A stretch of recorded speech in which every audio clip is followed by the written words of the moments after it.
The 23 on the board. 23. Ruhi Yogeshware Krishna Bruhi Yogeshware Krishna Bruhi Yogeshware Krishna Brahmanye Dharma Varmani Brahmanye Dharma Varmani Brahmanye Dharma Varmani Bruhi Yogeshware Krishna Brahmanye Dharma Varmani Swam Kashtam Adunopete Swam Kashtam Adunopete Swam Kashtam Adunopete Dharma Kam Sharanam Gata Dharma Kam Sharanam Gata Dharma Kam Sharanam Gata Sankastam Adunopete Dharma Kam Sharanam Gata Bruhi Yogeshware Krishna Brahmanye Dharma Varmani Sankastam Adunopete Dharma Kam Sharanam Gata Bruhi Yogeshware Krishna Brahmanye Dharma Varmani Sankastam Adunopete Dharma Kam Sharanam Gata Bruhi Yogeshware Krishna Brahmanye Dharma Varmani Sankashtam Adunopete Dharma Kam Sharanam Gataha Bruhi Yogeshware Krishna Brahmanye Dharma Varmani Svamkastam Adunopete Dharma Kam Sharanam Gataha Bruhi Yogeshware Krishna Brahmanye Dharma Varmani Svamkashtam Adunopete Dharma Kam Sharanam Gataha Bruhi Yogeshware Krishna Brahmanye Dharma Varmani Sankashtam Adunopete Dharma Kam Sharanam Gataha Vaishnavis. Bruhi Yogeshware Krishna Brahmanye Dharma Varmani Sankashtam Adunopete Dharma Kam Sharanam Gataha Bruhi. Please tell. Yoga Ishvare, the Lord of all mystic powers. Krishna, Lord Krishna. Brahmanye, the absolute truth. Dharma, religion. Varmani, protector. Swam, own. Kashtam, abode. Adhuna, nowadays. Upete, having gone away. Dharma, religion. Come, unto whom?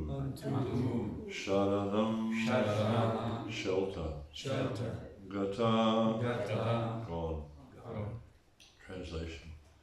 Since Sri Krishna, the Absolute Truth, the Master of all mystic powers, has departed for his own abode, please tell us to whom the religious principles have now gone for shelter.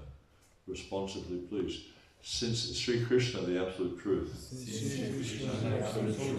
the Master of all mystic powers, has departed for his own abode,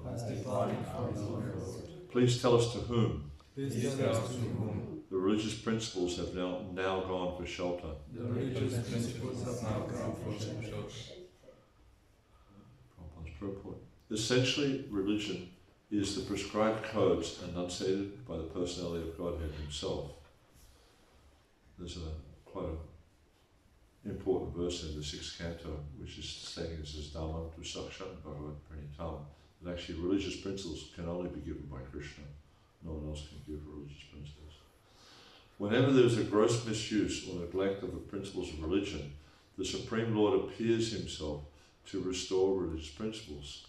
This is stated in the Bhagavad Gita. Here, the sages of Narasimha are inquiring about these principles. The reply to this question is given later. The Srimad Bhagavatam is the transcendental sound representation of the personality of Godhead, and thus it is the full representation of transcendental knowledge and religious principles. Thus then, the Bhaktivedanta purports the 1st canto, 1st chapter of the Srimad Bhagavatam, entitled Questions by the Sages.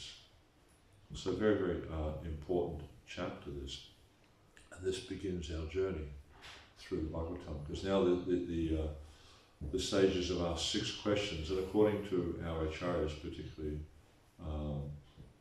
Vishwanath Chakravarti Thakur, these questions by the sages, that they basically are the basis of the Bhagavatam, and the whole Bhagavatam is based on these 6 questions and subsequent discussions that come about because of these questions.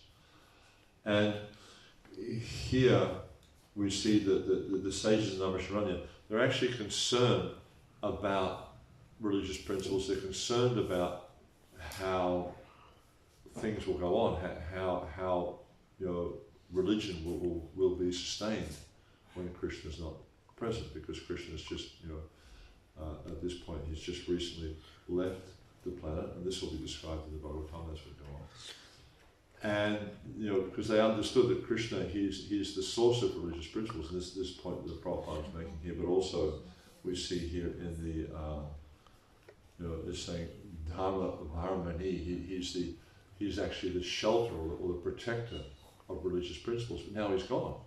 What's going to happen? Is irreligion going to come about as a result? Because they've already spoken here about the nature of the age of Kali, where they explain that Prayanopay Sasabya Kalavasmin Yemana Mandas Manda Mateo Manda Bhagahi Upatajaha, how in this age of Kali, this the Iron Age, a very, very difficult age, men are quarrelsome, lazy, unlucky, misguided, and above all, always disturbed. So they're quite concerned. And so they're asking Sutta Goswami to, Sutta Goswami is Shaurya, I think. No, they're asking Sutta Goswami, what's going to happen?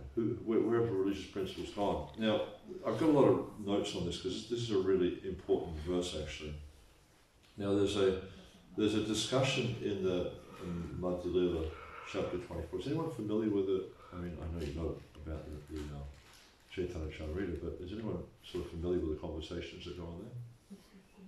Right, so the Madhya Lila, chapter 24, is Lord Chaitanya discussing with Sanatana Goswami, and he gives the explanations of the Atmarama verse. He gives, I think, 24 different explanations, or 64, something like that, I can't remember. 64, I think it is, different explanations of the Atmarama verse. And basically he takes one verse from the Bhagavatam, I think it's in, I can't remember which chapter it's in the 1st canto, and he explains this verse in 64 different ways. And then he says to Sanatana Goswami, but these are only the principal explanations. He left out all the details. And then so Sanatana Goswami starts, he offers his obeisances to Lord Chaitanya. And he starts to glorify him. He says, "My dear Lord, you are the Supreme Person of Godhead, Krishna, the son of Maharaj Nanda. All the Vedic literatures are vibrated through your breathing." Then he continues, "My dear Lord, you are the original speaker of the Bhagavatam. You therefore know its real import. But for you, no one can understand the confidential meaning of this Srimad Bhagavatam."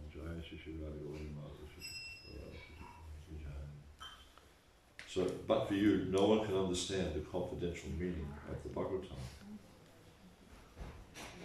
And then Prabhupada, he writes that following this statement by Srila Sanatana Goswami, we have written our introduction to Srimad Bhagavatam, first canto, pages 1 to 41. So we see that this was the inspiration for Prabhupada's introduction to the Srimad Bhagavatam.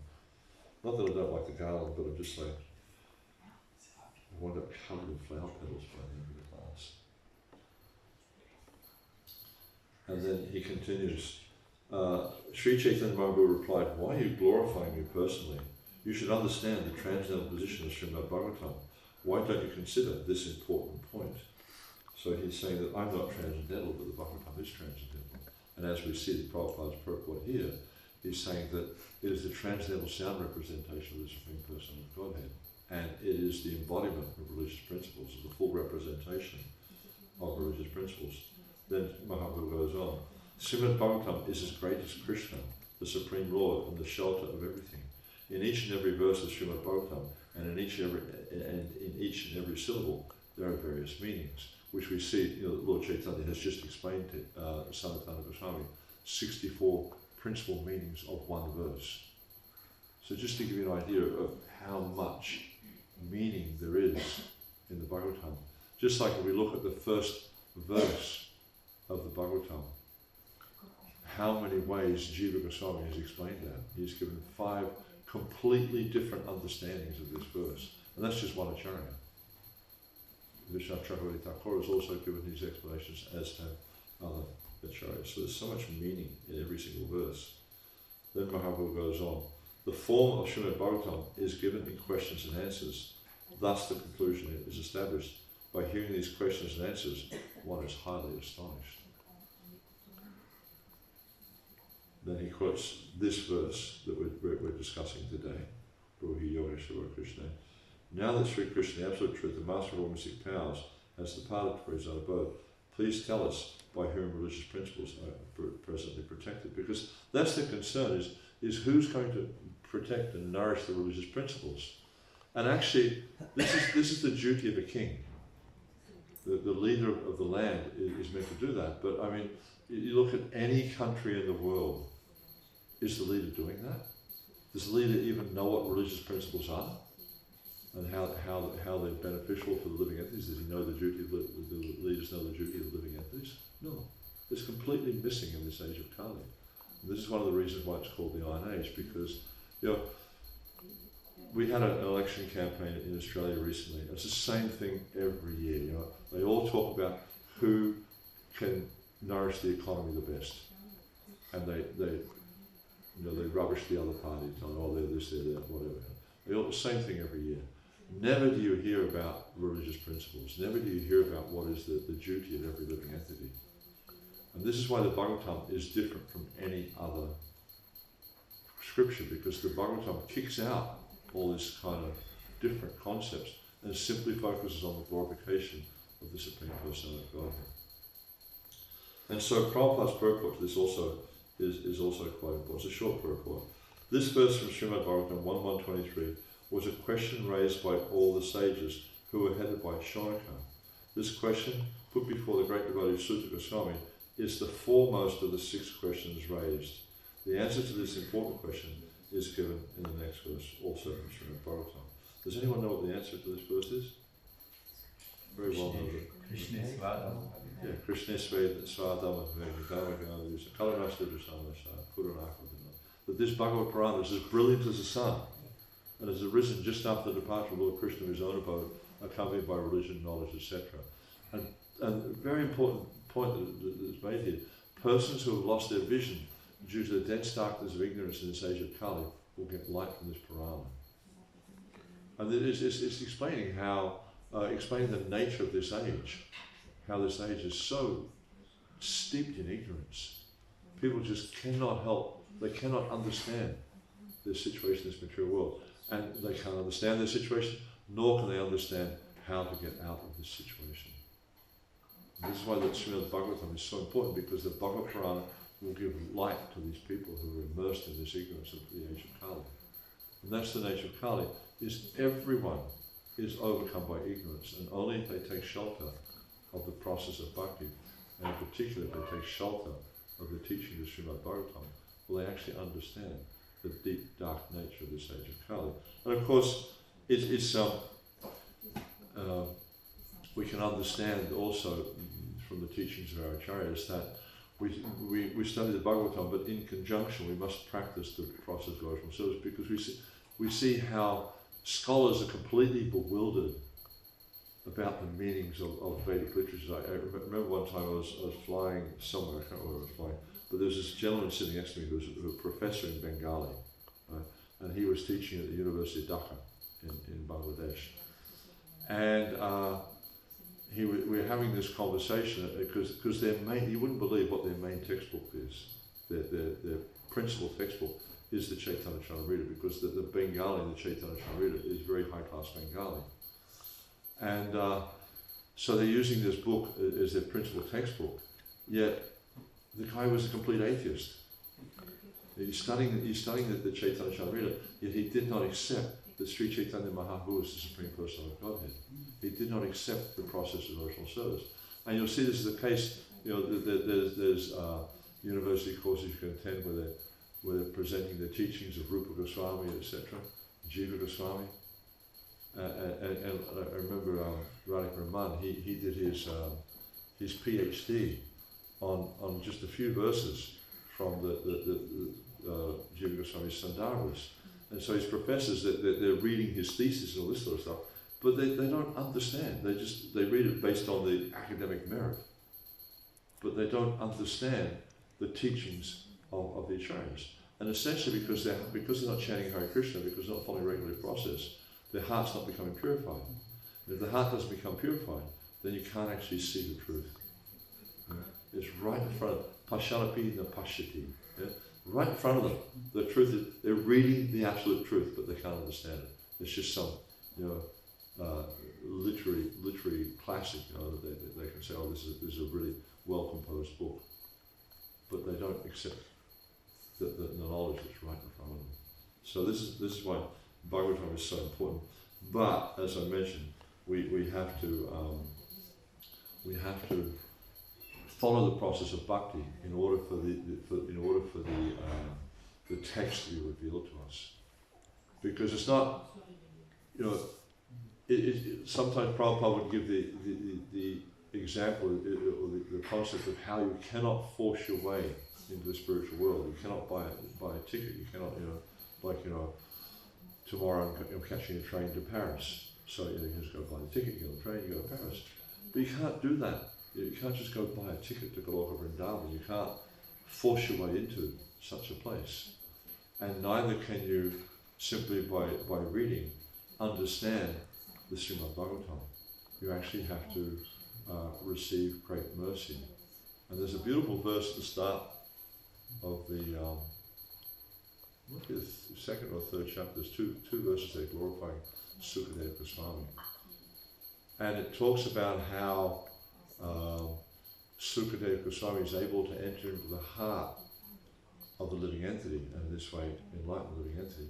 But Vishwanath Chakravarti Thakur, in his commentary on this verse, he explains how the speaker of the Bhagavatam should be praying to Sukadeva Goswami to enter into his heart, but also to enter into the heart of all those people who are listening to the Bhagavatam, so that they can also be enlightened. Because only by this divine intervention can we actually understand the Srimad Bhagavatam.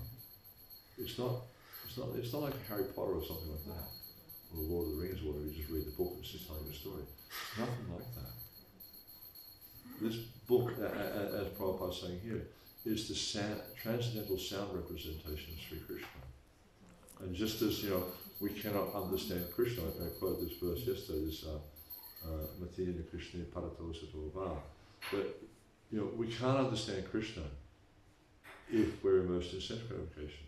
If we don't accept that Krishna is the Supreme Personality of God, and the process for understanding Him is the process of bhakti, as Krishna Himself gives in the Bhagavad Gita, which is given in the Srimad Bhagavatam, and all the different scriptures reveal this process of bhakti.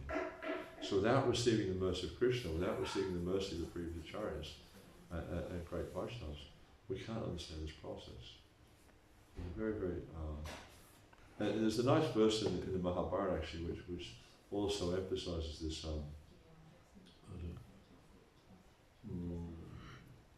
Tako Pratishta Shruti Avibhina Nashoya Shaya Mitim Vibhina Dharmasya Tapam Nihitam Buhayam Mahajani Yenagata Sapanta.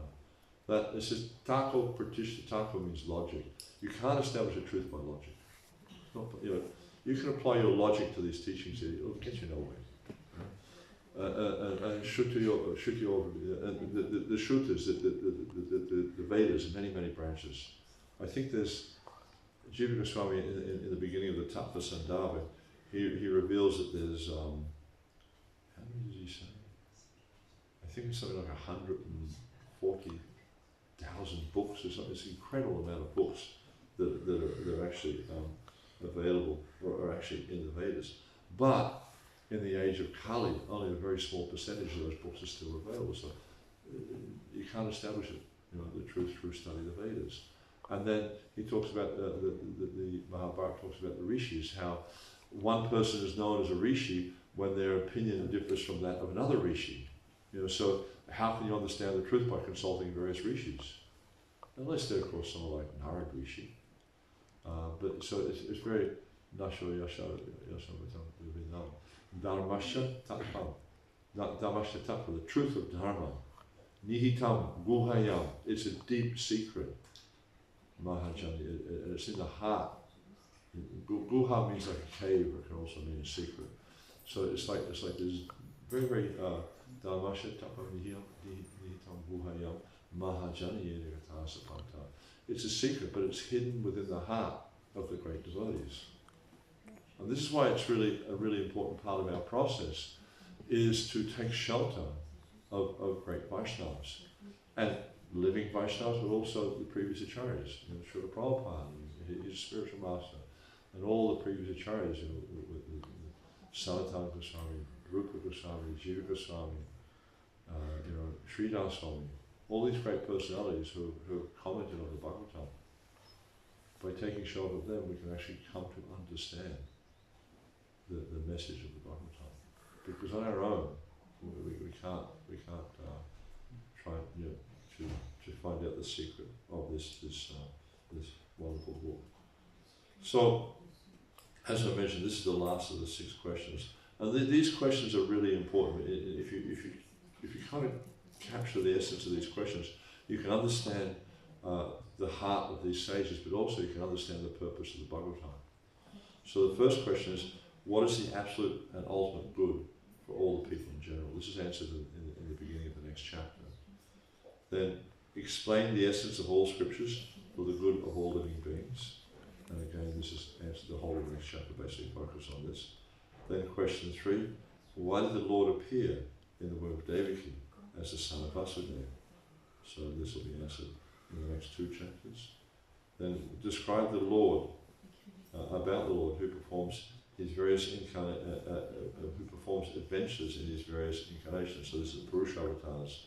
Jiva Goswami explains Purushavatars, and we'll see that this is answered towards the end of the next chapter, but also the beginning of the 3rd chapter, because you see the 3rd chapter is explaining how Krishna is the source of all incarnations.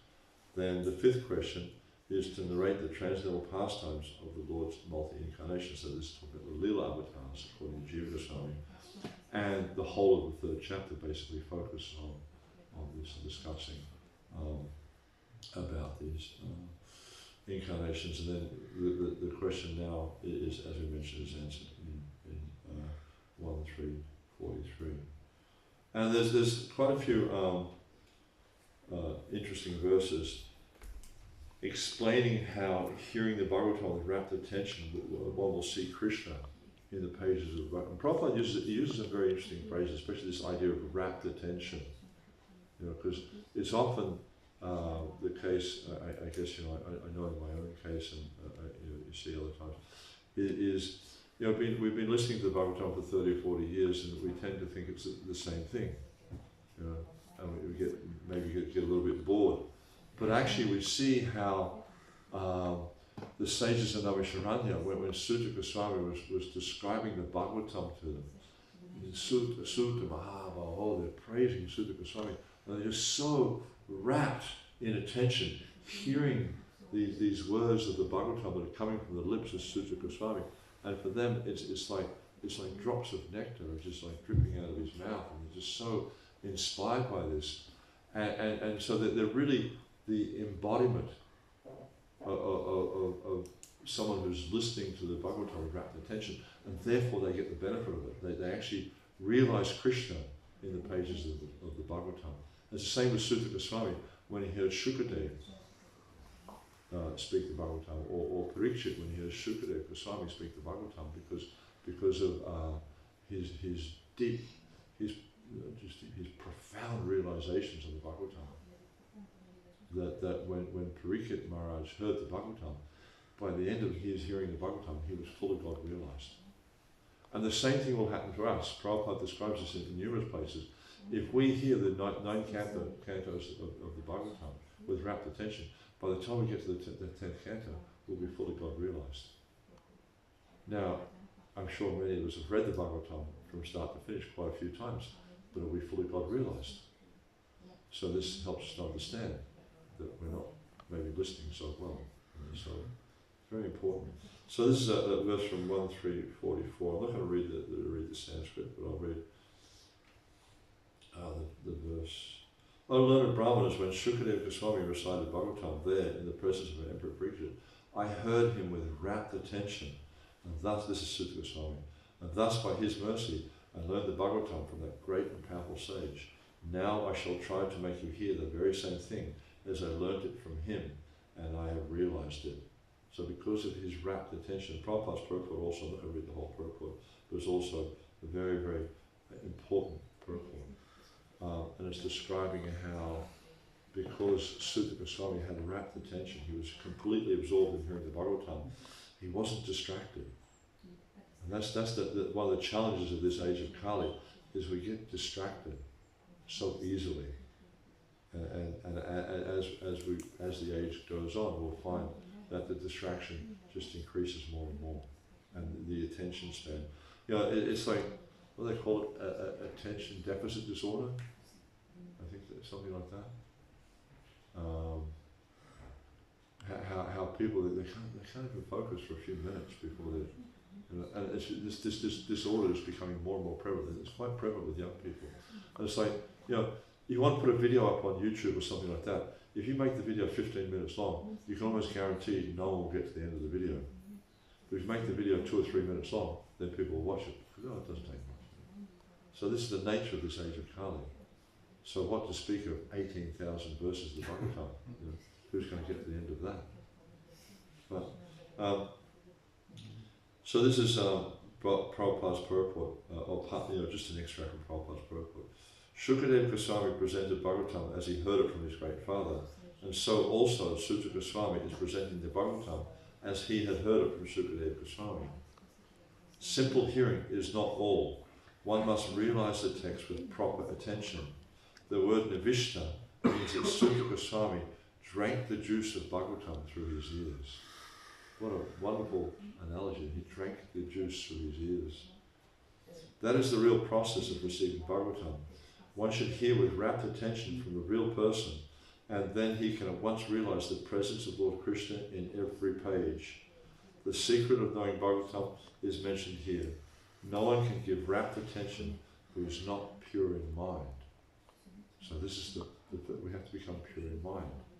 No one can be pure in mind who is not pure in action. No one can be pure in action who is not pure in eating, sleeping, fearing, and mating. But somehow or other, if someone hears with rapt attention from the right person, at the very beginning, one can assuredly see Sri Krishna in the pages, in person, in the pages of the Bhagavatam. So Prabhupada here is giving, and I was talking about this a little bit yesterday, about the necessity for purity, our personal purity and personal standards of cleanliness. Because, as Prabhupada's saying here, you have to be pure in mind to be able to hear with rapt attention, because otherwise, if the mind is agitated, if the mind's not pure, it's going to be agitated by the modes of nature. And therefore, if the mind's agitated by the modes of nature, you're not going to be able to focus on the transcendental process so well. You'll be able to engage to some extent, but you won't be able to focus and become completely absorbed. And then Prabhupada goes on to say, no one can be pure in mind who's not pure in action. So it means that everything we do, just like we see Krishna explains in the Gita, he says, Yad karosi yadasnasi yadstahosi yatapashansi kuntaya tad kurushvaraparam. He says, whatever you do, whatever you eat, whatever you offer or give away, whatever you perform, you do that, O son Kunti, as an offering to me. This is how you become pure in action. You do everything for the satisfaction of Krishna. But then Prabhupada goes on to say, no one can be pure in action who is not pure in eating, sleeping, fearing and mating. So it means that everything we do has to be done as an offering for Krishna. Every facet of our life has to be focused on pleasing Krishna. And therefore, Prabhupada has guided all of us very carefully, his disciples and all his followers, very carefully into understanding what it means to be pure in action, what it means to be pure in eating, sleeping, fearing and mating. I was listening to a class yesterday. It was really, really interesting because the emphasis I was giving yesterday about personal purity, and I was listening to this class yesterday. It was really interesting. Srila Prabhupada was talking about how when you follow the Vedic system, there's no poverty, and he was explaining how when the higher classes, when they would eat, especially the Kshatriyas, they would eat from plates of gold, and they would just leave the gold. They'd eat and they'd just leave the plate. Because their understanding was that if you eat from something, it's impure. It becomes impure, it cannot be reused. So we'll see and even in India this is changing now, but I remember probably up until about 5 years ago, 10 years ago, you never used reusable plates in India. It was always like either a leaf plate, clay cups, things like that, and you just eat, banana leaf. But banana leaf is considered to be the best type of thing you can eat from, better than gold, silver, anything like that. And so you eat from banana leaf and you just discard it. Why? Because you've eaten from it, it's impure. You're putting it in your mouth, and your saliva is touching the plate, it become impure.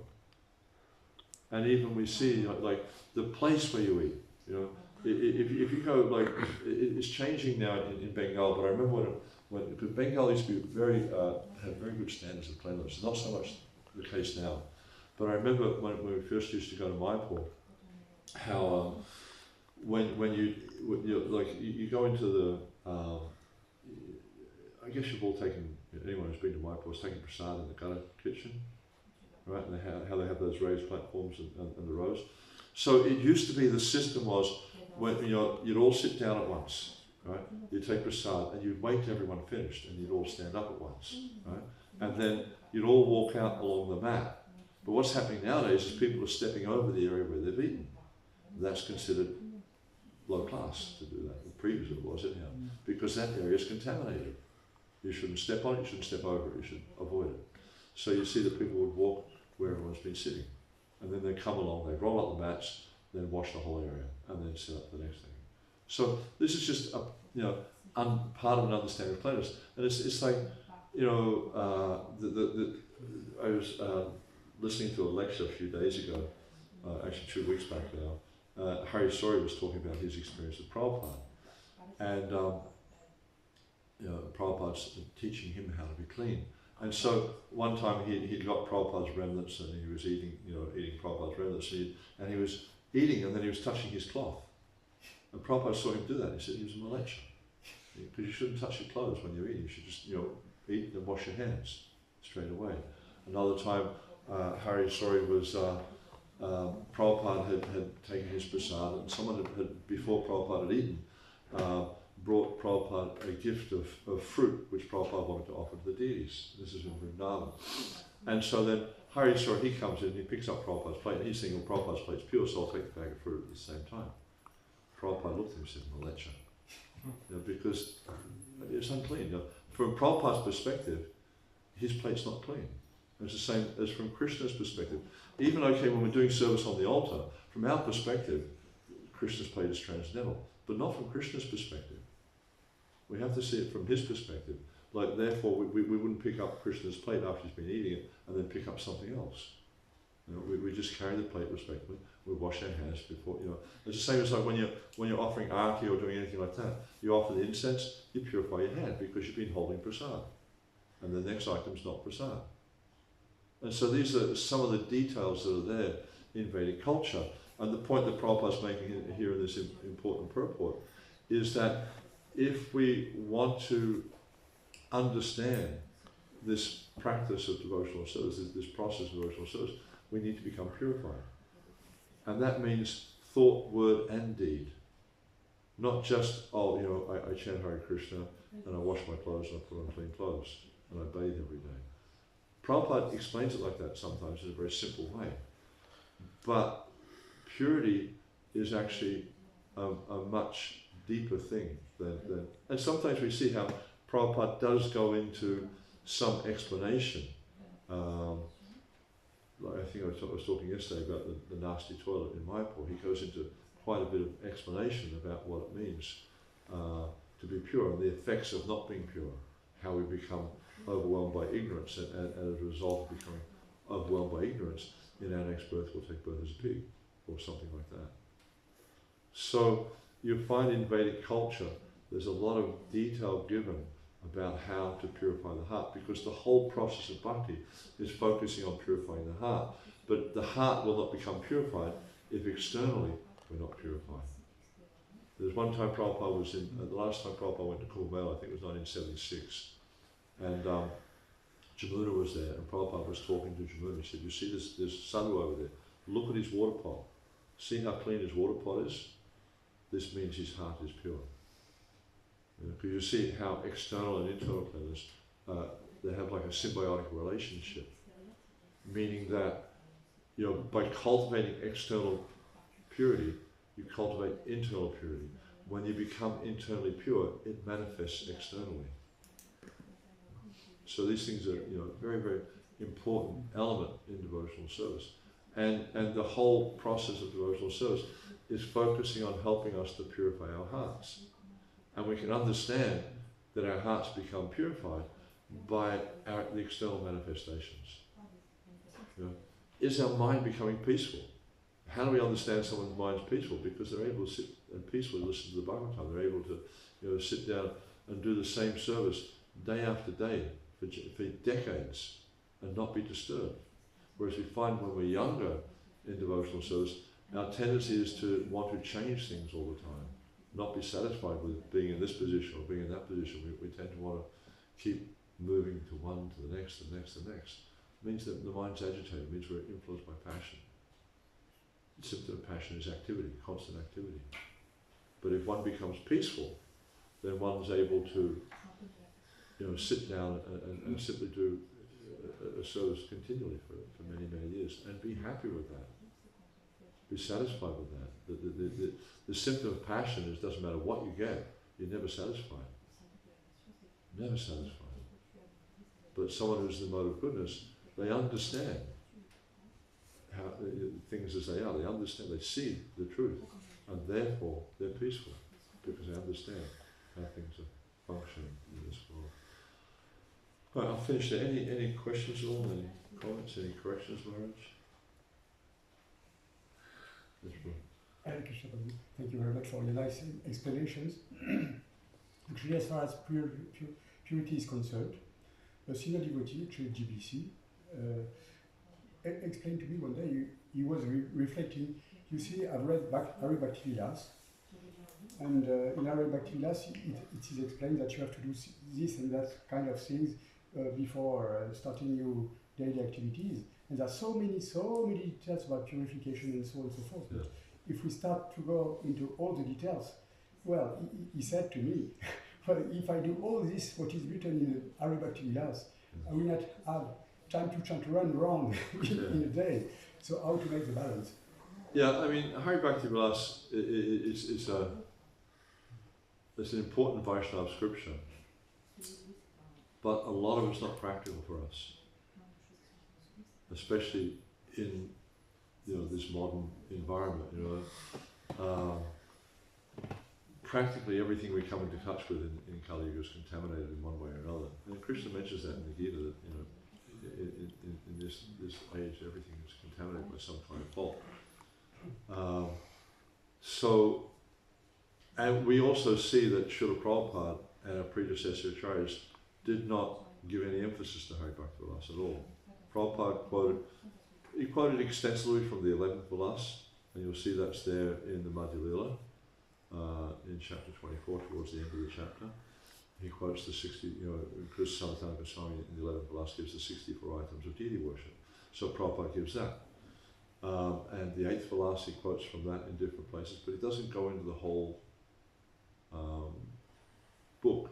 That doesn't, No, I was quoting about the Hari Bhakti Vilas, but I mean in general. There are so many rules. That's what I'm addressing. Yes. See, so I'm in saying general, there are so many rules and regulations. If we spend all the day long to wash hands or feet or whatever, we have no time to do anything else. Yeah, but my point is, it's like there are some things in the Hari Bhakti Vilas our acharyas have given us, so we should follow them.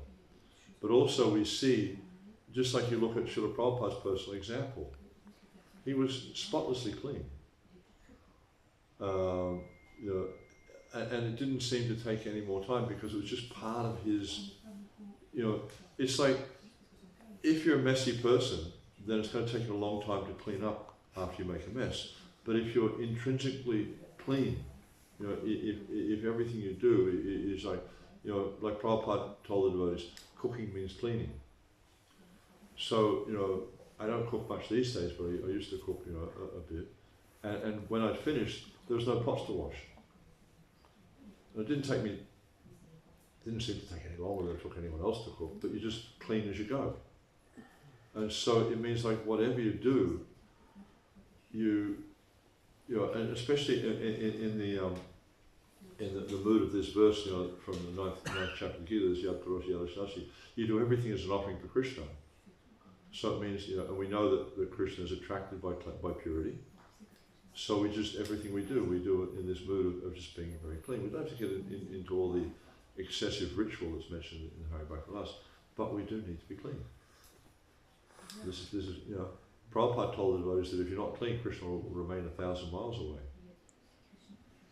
And there's those Amanit Kramadam Bitram, that whole string of, I think there's 6 or 7 verses there in the 13th chapter Gita. So one of the points it explains there is Socham. And then Prabhupada says, without cleanliness, it is not possible to make spiritual advancement. So Prabhupada really puts a lot of emphasis on it. And at times he goes into detail about how to be clean. So it just means everything we do, understand. This is a symptom of a Brahman. They understand what is pure and what is impure. So by cultivating the mode of goodness, by cultivating Brahminical awareness, we can understand what is pure and what is not. And it doesn't consume much time at all, really, being clean. I mean, I don't know if you've ever been to Hungary and been to Shiva Ram Maharaj's rooms. His room in Budapest, everything's made of glass. And it's really interesting because glass there's a fingerprint on it, you'll see it. But it's spotlessly clean. And he's a spotlessly clean person.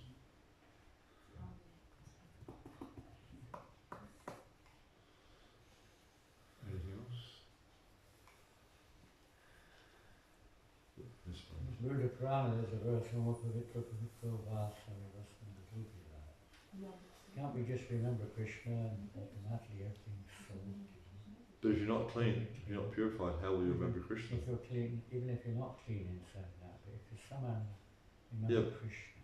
But if you're impure, as being pointed out in that Prabhupada read, from the third chapter of the first canto, Prabhupada's making the point: you cannot be pure in mind if you're not pure in action. You can't be pure in action if you're not pure in terms of eating, sleeping, mating, defending. So it says at the end of the purport, somehow or another. Yeah. Last line. but he's still explaining this is the system. Yeah. But the thing is, we say that, we quote this verse, but how often do we actually do it?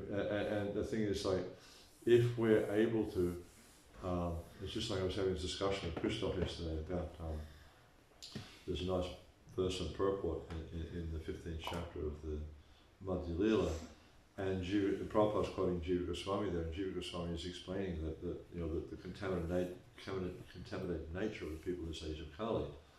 And then Prabhupada also quotes from the Ram Charan, I can't remember the name of the scripture, but he quotes from some of the scripture, and he's indicating how that if we're able to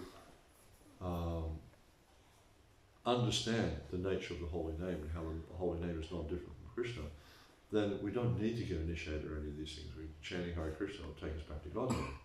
But Jiva Goswami points out, because of the contaminated nature of the people in this age, they need to perform these processes of purification such as deity worship to purify the heart. Because of our lack of realization, we're unable to simply remember Krishna. We try our best, but we don't do it constantly. We do it occasionally, sometimes, maybe, but not very often.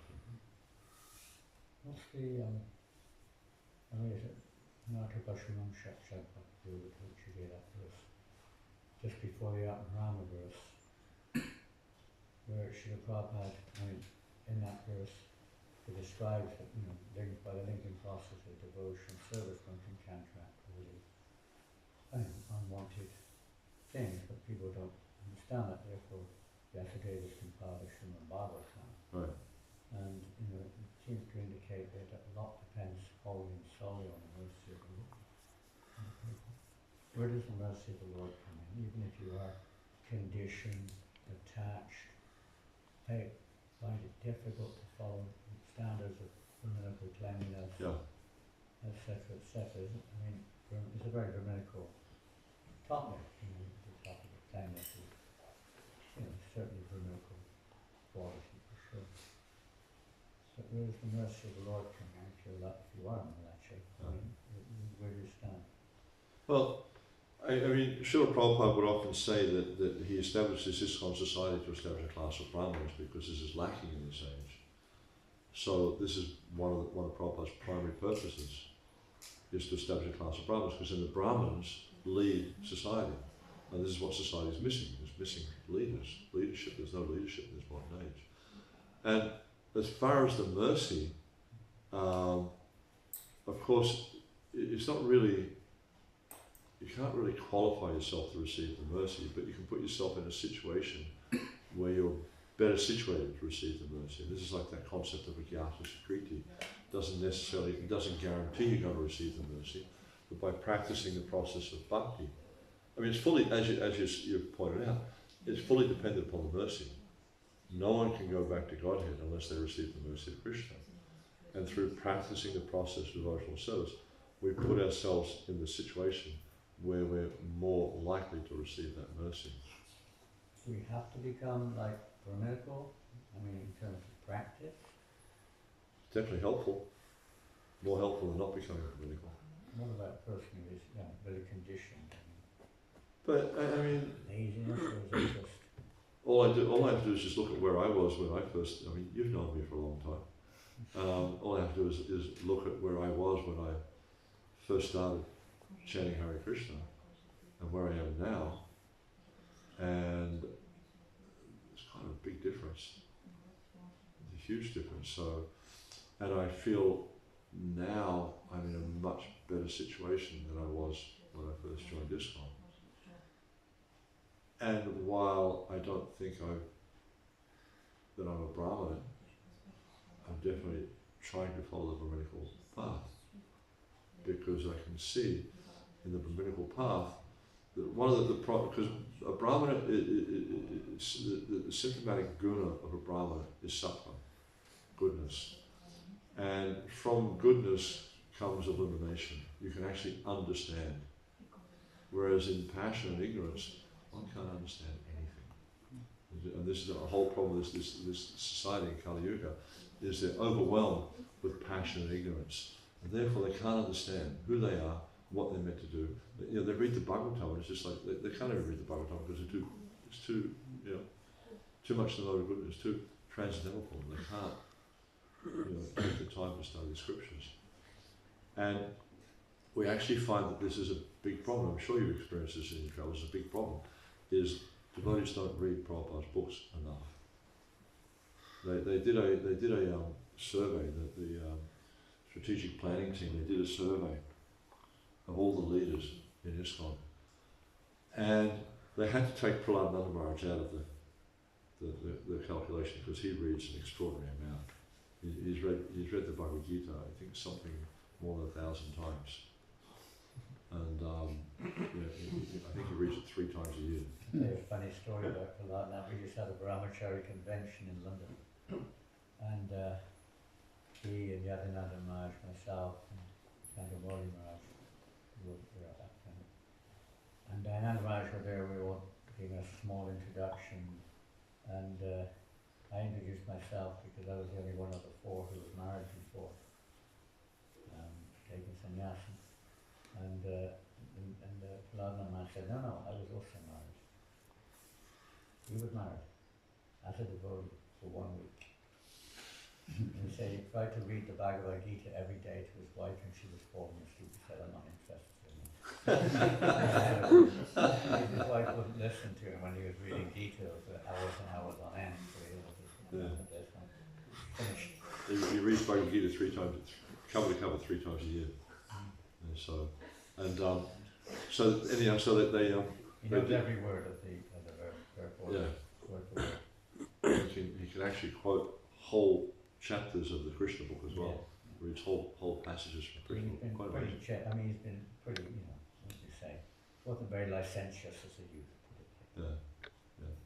But the point that this survey brought out was actually the amount of times that our leaders, as an average, have read Prabhupada's books is just not enough for someone who's meant to be leading society.